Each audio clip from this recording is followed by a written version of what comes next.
வணக்கம் நண்பர்களே. இப்போ நான் இருக்க இடம் தஞ்சாவூர் மாவட்டம் கும்பகோணத்திலிருந்து ஒரு 6 கிலோமீட்டர் தொலைவில் இருக்க திருநாகேஸ்வரம் கோவிலில் தாங்க நான் இருக்கேன்.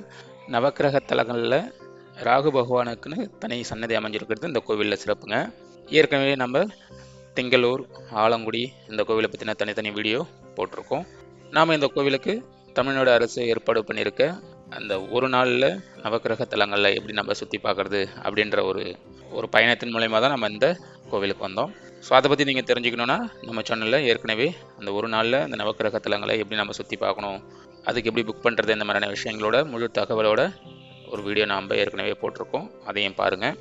இப்போ வாங்க நம்ம இந்த திருநாகேஸ்வரம் கோவிலை தரிசனம் பண்ணலாம்.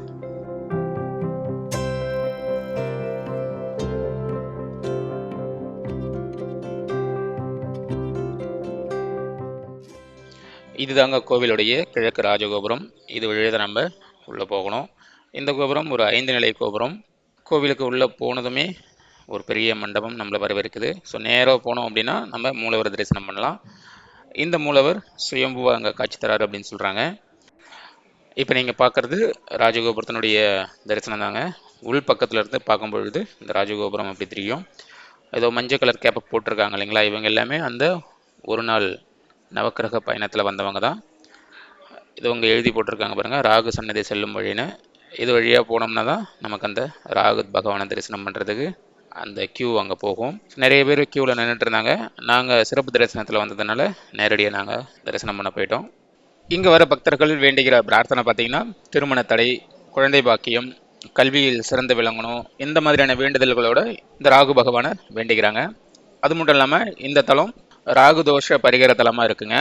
நாகதோஷம் உள்ளவங்க இந்த கோவிலுக்கு வந்து இந்த ராகு பகவானுக்கு பாலபிஷேகம் செய்யும் பொழுது அவர்களுடைய தோஷம் வந்து நிவர்த்தியாவதாக நம்பப்படுது. அப்படி பாலாபிஷேகம் செய்யும் பொழுது இந்த பாலானது நீல நிறத்தில் மாறுறது வந்து பெரிய சிறப்பாக பார்க்கப்படுது. தினமும் காலையில் 9:30 மணியிலிருந்து 11:30 மணி வரைக்கும், மாலையில் 5:30 மணிக்கும் மற்றும் ராகு காலங்களில் இவருக்கு பாலாபிஷேகம் செய்யப்படுதுங்க. அதற்கான அந்த விவரத்தையும் அதற்கான எவ்வளோ காசு ஆகும் அப்படின்றதையும் அந்த போர்டு வச்சுருக்காங்க பாருங்கள். அதை பாஸ் பண்ணி நீங்கள் பார்த்துக்கோங்க. இங்கே நீங்கள் பார்க்கலாம் அந்த பூஜை இங்கே நடக்குது பாருங்கள். அது மாதிரியான ஒரு பரிகார பூஜை தான் நினைக்கிறேன்.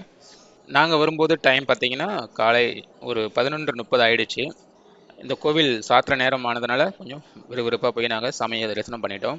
இந்த கோவில் திறக்கும் நேரம் பார்த்திங்கன்னா காலை 6 மணி முதல் மதியம் 12:45 மணி வரை, மாலை 4 மணி முதல் இரவு 8:30 மணி வரைக்கும் திறந்துருக்குங்க. இதில் மூலவர் பார்த்தீங்கன்னா நாகேஸ்வரர், நாகநாதர் அப்படின்னு சொல்லப்படுறாரு. தாயார் வந்து பார்த்தீங்கன்னா பிரயணி வானுதலால் அப்படின்ற பெயரில் இங்கே காட்சி தராங்க. தல விருட்சம் வந்து பார்த்தீங்கன்னா செண்பக மரம், தீர்த்தம் சூரிய தீர்த்தம். புராண பெயர் வந்து இந்த கோவிலுக்கு திருநாகேஸ்வரம் அப்படின்னு சொல்கிறாங்க. ஸோ இந்த கோவிலினுடைய சிறப்பு பார்த்தீங்கன்னா அப்பர் சுந்தரர் வந்து தேவாரப்பதிகம் பாடல் பெற்ற தலங்க இது.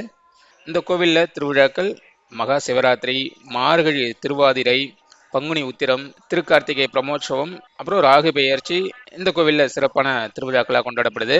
அது மட்டும் இல்லாமல் ஞாயிறு தோறும் மாலை 4:30 6 மணி வரைக்கும் ராகு காலத்தில் ராகு பகவானுக்கு சிறப்பு பூஜை நடத்தப்படுது.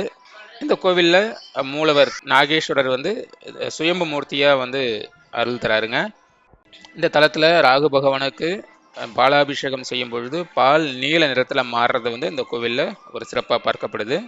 பொதுவாக ராகு பகவான் மனித தலை நாக உடலுடன் தான் காட்சி தருவார். ஆனால் இந்த கோவிலை பொறுத்த வரைக்கும் மனித வடிவிலேயே காட்சி தர்றதுனால எங்கும் இல்லாத ஒரு சிறப்பாக இந்த கோவிலில் அது பார்க்கப்படுது.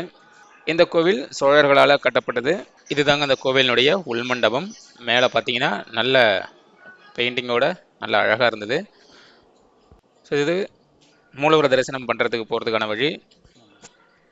மூலவரை தரிசனம் பண்ணிவிட்டு நம்ம உள் பிரகாரத்தில் சுற்றி வரும்பொழுது இந்த இடத்துல ஒரு கிணறு பார்த்தோம். அது என்னன்னு தெரியல, தெரிஞ்சவங்க சொல்லுங்கள் அதனுடைய சிறப்பு என்ன அப்படின்றது.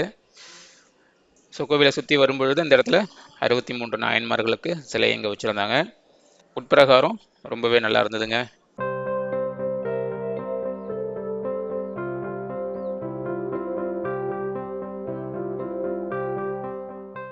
ஸோ இந்த கோவிலினுடைய தரிசனம் உங்களுக்கு பிடிச்சிருக்கும் நம்புகிறேன். இந்த கோவிலுக்கு நீங்கள் யாரெல்லாம் தரிசனம் பண்ணியிருக்கீங்க, உங்களுடைய அனுபவம் எப்படி இருந்தது அப்படின்றத கீழே கமெண்ட் பாக்ஸில் சொல்லுங்கள்.